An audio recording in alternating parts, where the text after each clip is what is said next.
فيكم بقناتي. بفيديو اليوم رح كون عم بعمل وصفة كتير طيبة، إلي كتير زمان عم نبش على هيدي الوصفة.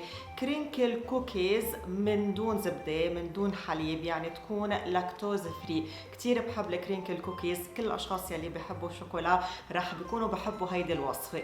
بس إذا كان عندكم لاكتوز انتولرنس صعب شوي انكم تقدروا تاكلوها، لانه اكترية الوصفات فيهم زبدة وفيهم حليب. بس بوصفة اليوم رح نكون عم نحضرها من دون زبدة من دون حليب ومن دون اي مشتقات للحليب. فاذا كنتوا لاكتوز انتولرنس هيدي الوصفة لإلكن. وكمان اذا ما كان عندكم لاكتوز انتولرنس فيكن تجربوا هيدي الوصفة لانها كتير طيبة.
كتير طيبة، لازم تجربوها.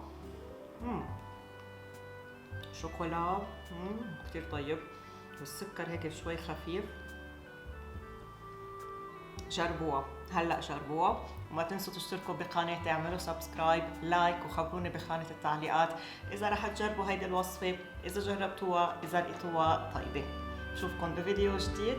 باي باي.